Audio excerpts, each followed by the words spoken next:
Yeah.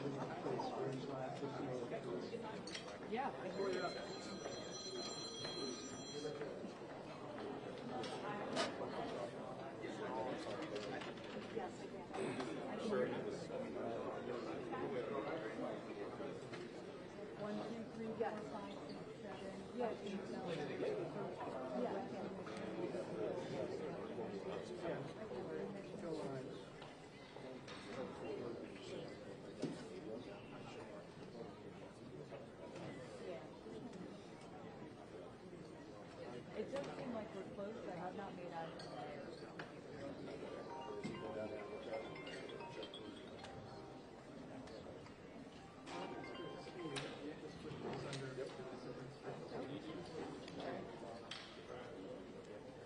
Probably been up since midnight.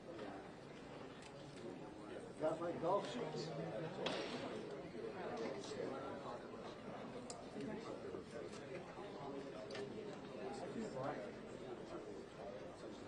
I do.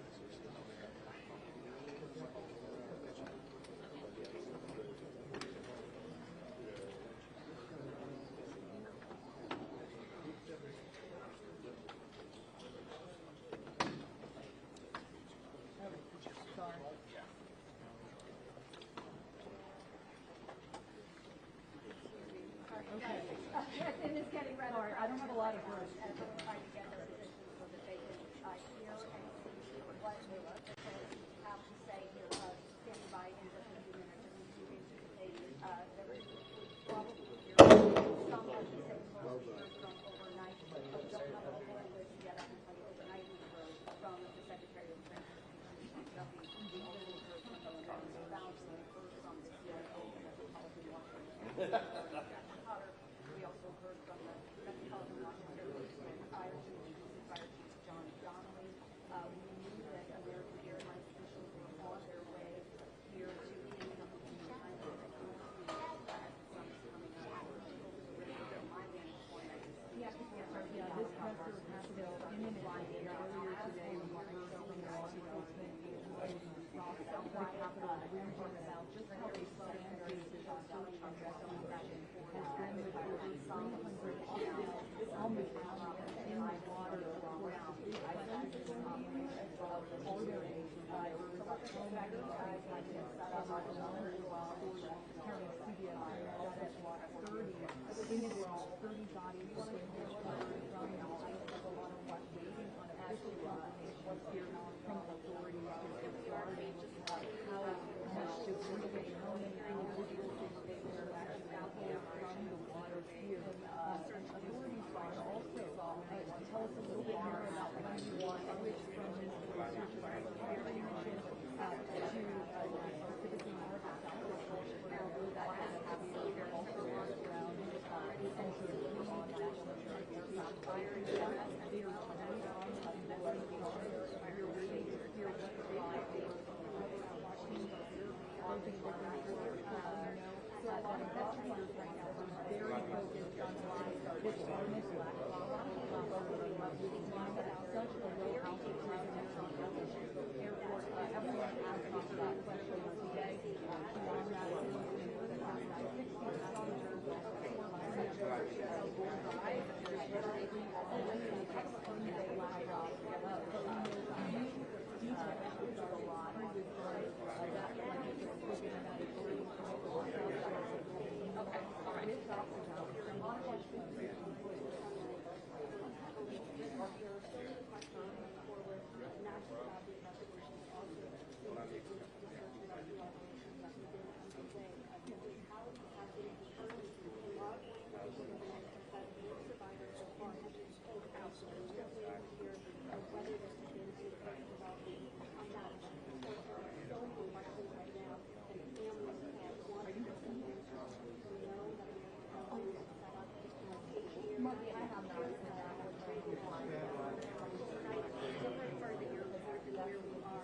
Heads up.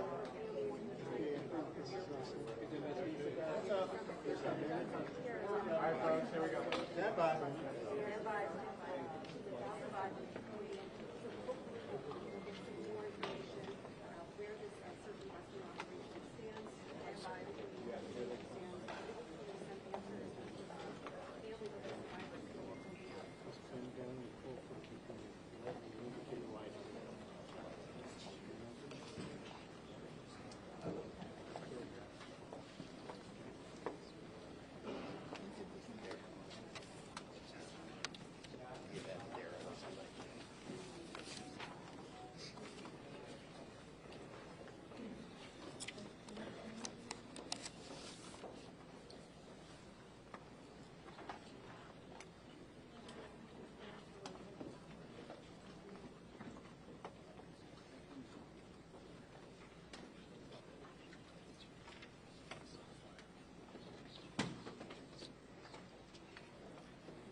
Good morning.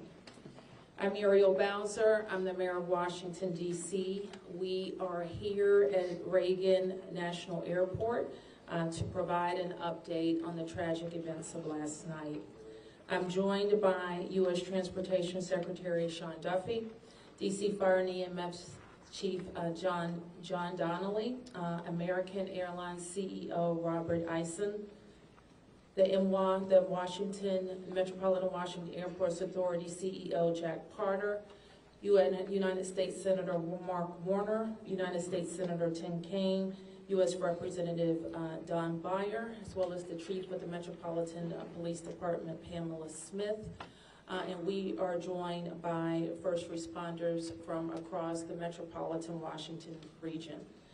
I speak for all of us when I say, and certainly all Washingtonians, how very sad we are for American Airlines, for the United States Department of Defense, and for all Americans for the loss of life that happened with the collision of these aircrafts. We know that includes families from across our region as well as in Kansas and across the country. This morning we all share in a profound sense of grief. I do want to thank the first responders who acted quickly last night, who ran towards danger, went into a very frigid river, and have worked throughout the night. Chief Donnelly reported in last night's briefing that we have a strong mutual aid agreement in our region, and those teams have worked together throughout the night in really tough and heartbreaking conditions, and we should all thank them for their heroic efforts. So we'll have several updates today. I'm first going to turn to the Secretary of Transportation, Sean Duffy, and then you will hear directly from Chief John Donnelly with a situational update. Thank you, Mayor. Again, Sean Duffy here, Secretary of Transportation. We wish we were gathering for different purposes today. I just want to let you know that the Department of Transportation, the FAA, along with the White House, President Trump, local, state, and federal partners, all working together on this incident in unison. I couldn't be prouder of this team that's been assembled, working tirelessly. Mayor, I want to thank you specifically for your work. A few details I'd like to give all of you, and some of you reported this, but last night, if you live in the D.C. area, you would know that this was a clear night last night. The helicopter was in a standard pattern. If you live in the D.C. area, you'll see helicopters up and down the river. This flight pattern is seen oftentimes when you live in D.C. This was a standard flight pattern last night as well. The American Airlines flight coming into land was in a standard flight pattern as it was coming into DCA. So this was not unusual with a military aircraft flying the river and aircraft landing at DCA. And again, if you live in the area, you'll see that frequently with those two aircraft working together. As many of you have reported, we have located the two aircrafts. The fuselage of the American Airlines plane was inverted. It's been located in 3 different sections. It's in about waist-deep water, so that recovery is going to go on today as that recovery takes place of the fuselage of the aircraft. NTSB is going to start to analyze that aircraft, partner with the FAA with all of the information we have to get the best results possible for the American people. I would just say that safety is our expectation. Everyone who flies in American skies expects that we fly safely, that when you depart an airport, you get to your destination. That didn't happen last night. And I know that President Trump, his administration, the FAA, the DOT, we will not rest until we have answers for the families and for the flying public. You should be assured that when you fly, you're safe. Thank you.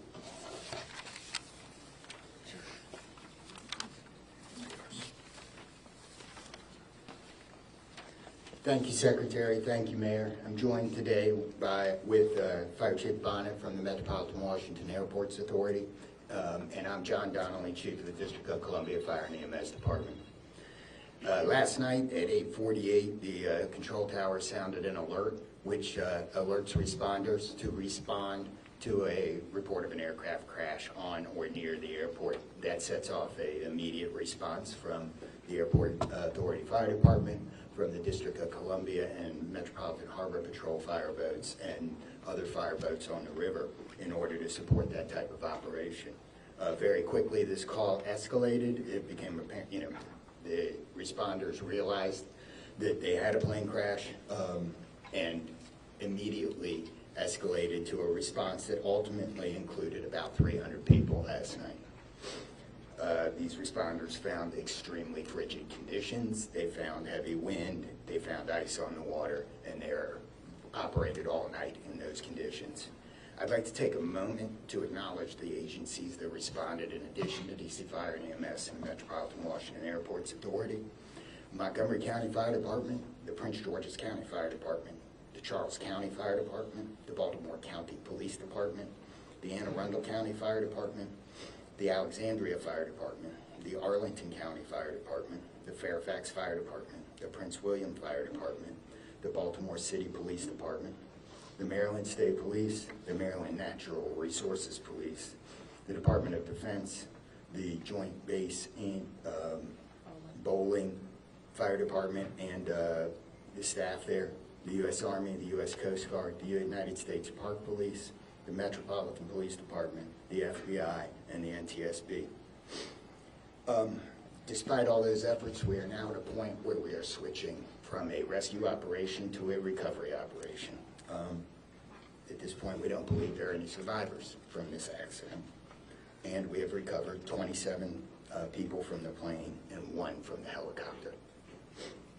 The District Office of the Medical Examiner has lead on reuniting these bodies and these people with their loved ones, and we will continue to work to find all the bodies and collect them and reunite them with their loved ones. We should also acknowledge that the Virginia Medical Examiner and the Army an important part of getting people identified. So.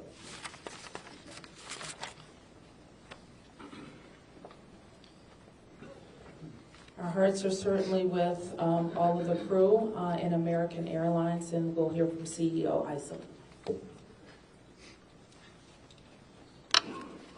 Thank you, Mayor. Good morning. I'm Robert Isom, the CEO of American Airlines. I want to express my sincere condolences for the accident that happened at DCA last night. We're absolutely heartbroken for the family and loved ones of the passengers and crew members, and also for those that were on the military aircraft. Our focus right now is doing everything that we can to support all of those involved and also the PSA Airlines team. This is devastating. We are all hurting incredibly.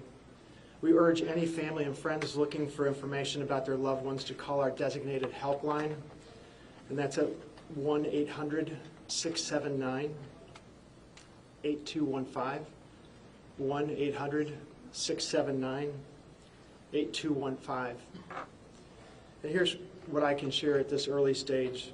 American Eagle Flight 5342, operated by PSA Airlines, traveling from Wichita, Kansas to Reagan National Airport, was involved in an accident just before 9 p.m. local time on final approach into Reagan National. It collided with a military aircraft on an otherwise normal approach. And at this time, we don't know why the military aircraft came into the path of the PSA aircraft. Flight 5342, a CRJ-700, was under the command of 4 crew members. They carried 60 passengers, as you know, for a total of 64 people on board. In addition to local resources already here in DC, American Airlines has activated our care team, and that's a group of specialists that are trained to support these types of responses. These team members are on site or arriving soon. And additionally, we have members of our GO team that are on ground here in DC. and they're being deployed with resources to do everything that we can to take care of the needs of the families and the loved ones of the passengers and crew members. And that is our sole focus. And we're so grateful for the first responders. They've been working through the night, with courageous efforts. And we're actively working with local, state, and federal authorities on emergency response efforts and closely coordinating with PSA Airlines as they cooperate fully with the NTSB on the investigation. I know that there are many questions. At this early stage, I just won't be able to answer many, but we'll provide additional information as it comes. Thank you. I want to introduce the Metropolitan Washington Airports Authority CEO, Jack Potter. The authority manages Reagan Washington National and Dulles International. Good morning and thank you, Mayor. First, let me begin by expressing our condolences for all the victims of this flight and for their families. There's a lot of grieving going on, and so we're very sympathetic to that. I want to echo what was said about the first responders. When there's a problem in this area, everybody drops everything and they rush to wherever the problem is. So I want to thank the chief, the entire team from Washington, D.C., but just as important, the list of folks that the chief described. The federal authorities have been here en masse, and so a lot of effort was brought to bear. Unfortunately, we weren't able to rescue anyone, but we are in the recovery mode right now. And I just want to, last night I expressed the fact that we hope to open at 11 o'clock today, and that is still the case. We're going to open the airport at 11 o'clock. And again, condolences to the families, and thanks to the many, many who are still out there working very, very hard to complete this recovery. Thank you, Mayor. I do want to acknowledge that the Virginia Transportation Secretary is here in addition to the Alexandria Mayor. And I will like to ask members of the Virginia congressional delegation to the podium next. U.S. Senator Mark Warner, followed by Tim Kaine and Representative Don Beyer. Thank you, Mayor. I want to join with everyone else and express my condolences for the victims. For folks who don't live in the DMV, we are made up of a lot of jurisdictions. Reagan Airport's in Virginia. Across the river we have Maryland, obviously the district, but as been indicated by the chief, when tragedy happens, all those distinctions between the various jurisdictions and our federal partners all disappear. And I want to again thank all the first responders. On a personal note, I'll just add that literally I now know I was coming back from the district from a dinner to my home in Old Town Alexandria. And while I did not see the collision, I wondered, I'd never seen this many red lights streaming towards the airport and across the river in Maryland about this time. My phone started blowing up and I realized that this accident had taken place. There'll be a time to figure out, I know NTSB will have a briefing later in the day, but to the victims, our condolences. To the first responders, our thanks. Sorrow, thanks, and questions. So sorrow, as all have expressed, to the crew, to the passengers, to the soldiers, to their families, to their friends, to their loved ones, to people who are still trying to get information and unsure whether their loved ones have been lost. We offer our profound condolences to them and our sorrow for this tragedy. Thanks, I'll echo, Mayor, what you began with. When you see a challenge like this and you see people from so many different agencies, local, state, federal, with different uniforms, different badges, but working in such a coordinated way, even in the midst of a tragedy, it does give you a sense of appreciation and pride in people's willingness to come to the danger and work together. And I started to see that as a local official 30 years ago in Richmond, and definitely have seen it here. And then finally, questions. There are going to be a lot of questions, obviously, a lot of questions. And that's what the NTSB's job is to be an independent investigator of incidents like this. And they are here. We were in dialogue with them earlier today. They've been here since they got the alert, and they will be doing the work and playing lead in answering the many questions that we have. And that's as it should be. It's not a time to speculate. It's a time to investigate and get answers to the questions we need, and I have confidence that will be done. Thank you. Following up on the Senator, I think grief, thanks, and service, with millions and millions of Americans traveling every year, we are all grieving, knowing that it could have been our loved ones, it could have been us. And our hearts go out to all those who have lost folks. In a most partisan place, also, I'm really thankful that Democrats and Republicans, people from all over, have come together to try to make sure that people are served. As a local representative, I want the families to know that our office is available to serve you in any way we possibly can through this time of grief and transition and loss.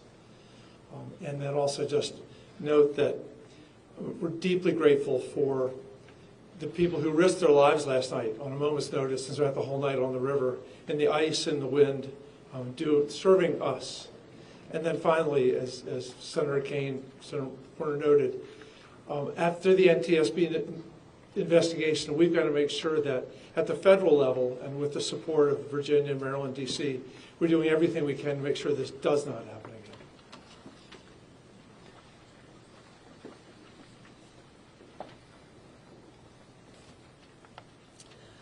So with that, it's been said already that the National Transportation Safety Board becomes the lead agency in the investigation. Our jurisdiction in D.C., where the crash occurred over the river, concludes as we, in the leadership role of the Unified Command, as we shift to a recovery effort. We expect the National Transportation Safety Board to provide briefings to the press later in the day. So at this point, we can take a few questions. Yes? Can you say without a shadow of a doubt that people are safe to fly? What we can talk about today is what happened here with the collision of these vehicles. We said what we know, and that the National Transportation Safety Board continues to investigate. I don't know that any of us have been briefed on anything that would suggest any other aircraft are implicated. Yes? You're still missing 30-plus people in the water. What are some of the challenges in recovering them right now? Chief? So the rescue operation, or the recovery operation, goes on. It's a lot of touch and feel in the different parts of the plane or in the helicopter, and the crash area is a little spread out, so we've got some work to do. And I think it's a pretty normal type of situation. I don't think it's extraordinary. How spread out is this debris field? So the wind started blowing last night, so we've had debris travel from the airport down as far as the Wilson Bridge. Mile-wise, how far is that? I couldn't tell you. Okay. Less than a mile. This is a question for CEO Carter. You're going to open the airport at 11 o'clock this morning. How are you going to do that? And what impact is that going to have on operations, on passengers, on people's anxiety? How are we going to do this? Well, we're going to open the airport at 11 o'clock. It's safe. We've worked with all the federal agencies, FAA, and it's been determined that we can open that airport safely. The recovery effort that's on our property is on the waterfront. Our primary runway, 119, will be open. It's away from any activity. We're going to have a secure area around that. So all are comfortable that we can get back to operations. Now, each airline will announce or communicate to their passengers what their operations are going to be. Obviously, their networks were disrupted overnight, and so we might have a slow recovery, but the bottom line is we will begin to have aircraft moving in and out of this airport at 11 o'clock. Okay, so 1, 2, 3. Has the flight recorder been recovered, the black box at all? I don't think we can say anything about what's in TSB's purview. You mentioned the airport opens 3 hours from now. There's a lot of helicopter traffic from the military, U.S. Park Police and all that. Will helicopters be flying right through here as well, beyond the recovery efforts? I don't know the answer to that. Jack, do you have anything to add? We don't have anything to add about that. Yes. This is for Secretary Duffy. Can you reassure Americans that the U.S. still has the safest airspace in the world? So the question is, can I guarantee the American flying public that the United States has the most safe and secure airspace in the world? And the answer to that is absolutely, yes, we do. We have early indicators of what happened here, and I will tell you with complete confidence, we have the safest airspace in the world. When it comes to informing these families who've tragically lost their loved ones, what does that look like so far? Have any of them been informed? The flight manifest, is there any details you can provide on that front? Can you add anything? All I can say is that we have published the 1-800 number. We have family assistance centers set up here in DCA. We do in Wichita as well. I'm not at liberty to give the number of families that have been that have used those services, but we are making that use. We have over 100 team members that are either here or on their way that are specially trained to work with family members, handle travel arrangements, hotel arrangements, incidentals, to make sure that we're taking care of people in any way that they can. As you know, as our teams are hurting and suffering, as our passengers and their families need assistance, we're doing everything we can. I don't have any more information on that right now. Mayor? You're next. Chief Donnelly, can I ask you to describe the next phase of the investigation? How confident are you that you'll be able to recover all 67 of these bodies? And can you speak to some of the debris that's also being pulled out of the river? We understand there are some suitcases, some other things that have been pulled out from the river. And I would like to ask anyone here, perhaps the Transportation Secretary or Mr. Eisen, if we know anything about these victims, age ranges, nationalities, anything of that nature. So the next phase of this operation is going to be led by the NTSB. All of us are working together, though, to search the area and to find the victims. I'm confident that we will do that, and that will take us a little bit of time, though. It may involve some more equipment.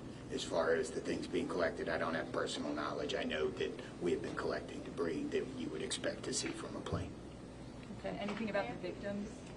So the question is about the victims. The NTSB is going to lead that portion of the contact with the victims.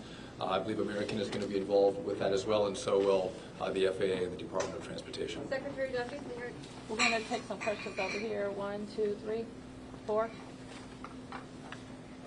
First, Yep. for Secretary Duffy, the flight path that the helicopter was on, is that a common flight path, and is it normal for helicopters to get clearance to cut across busy approach paths?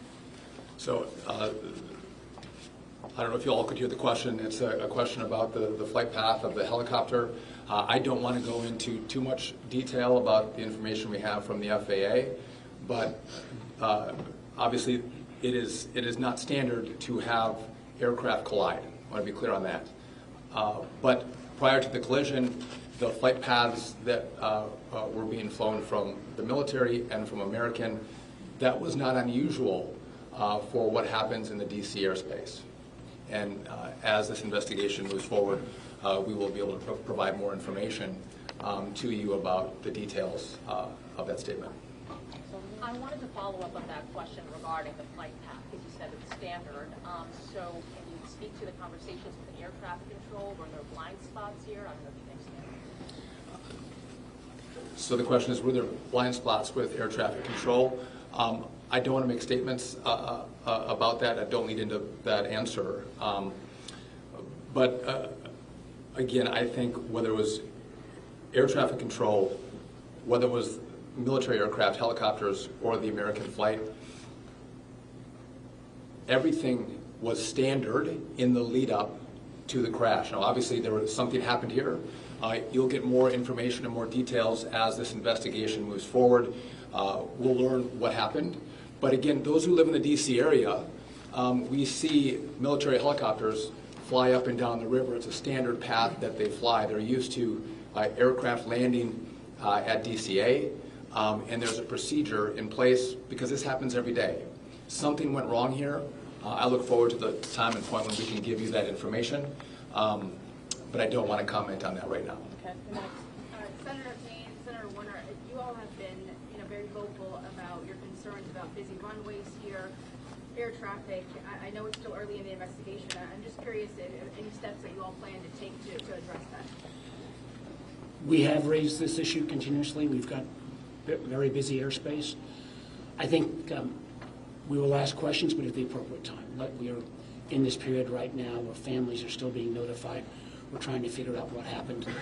There'll be time for those discussions, I think. Yeah, I just say the same thing. We've been pretty plain about our concerns, but it isn't a good time to speculate right now. We have faith that the NTSB will provide the answers about this. Okay, you fourth here, and I'm going to take 3 in the middle, and then we're going to have to wrap 1, 2, 3 after this young man. Thank you, appreciate it. Chief, I know, again, I can imagine it must be traumatic for your first responders to have to deal with this. How are they doing right now, and are you all going to be offering any services to help them as they process this? So thank you for the question. Our first responders are resilient people, but yes, this call will be hard for them.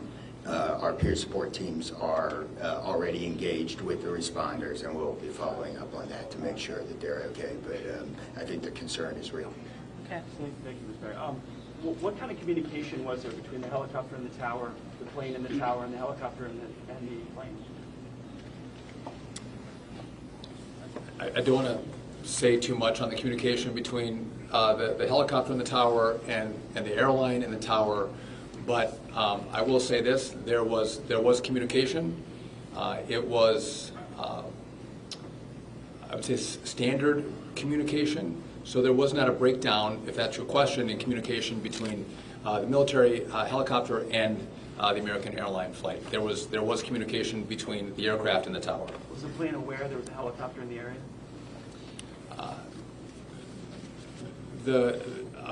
I would say the helicopter was aware that there was a plane in the area. You mentioned President, that. so the President, you said yesterday that he called into the briefing room. Has he returned to the briefing room since then? Have you spoken? Also a question about the National Security Advisor, Mike Waltz. He's saying that there was 30 bodies that have been recovered. That he just said that at the White House. Curious, I know you're in this presser right now, so that's hard for you to update, but I do have the question posed in the briefing room. I can do the body question first. So in terms of body recovery, we as we recover bodies, we have a process, and we're not counting any bodies until they're in the possession of the medical director. So there may be some fluctuating in numbers that other people would report, but our numbers from the medical examiner. So just in regard to the President, in the briefing room, I've been with this team for the last hour plus as we've worked through the details of the information we wanted to give you. But it is my understanding that either this morning he was going to be in the Situation Room, or the Situation Room is obviously briefing the President. He has been kept in full appraisal of what is taking place. Okay, last two, you, and you ma'am, first. You mentioned that the aircraft were on a standard flight pattern. Just curious, when the airport opens at 11 today, will planes be on that flight pattern again, or are they being directed to fly a different way to land? Jack, do you want to mention it? Okay. Well, I mean,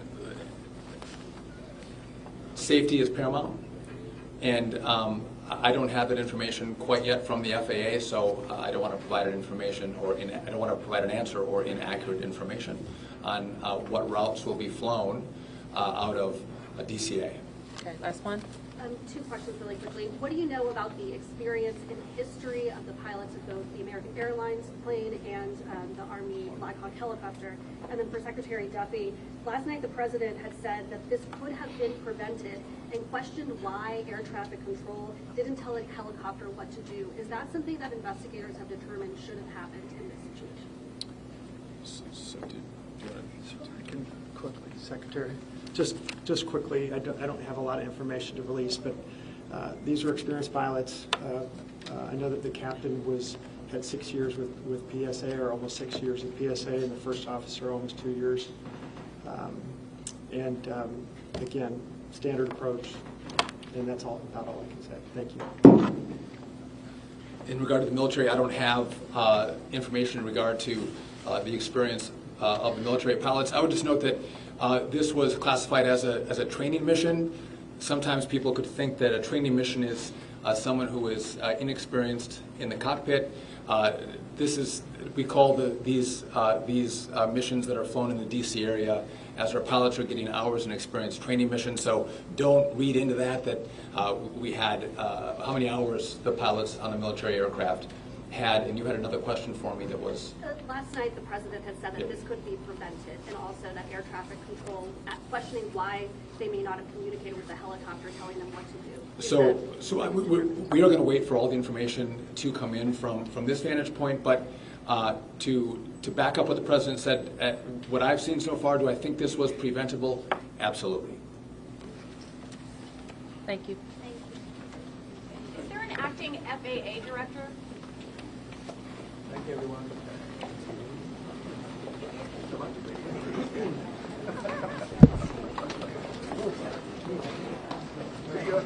Mic drop.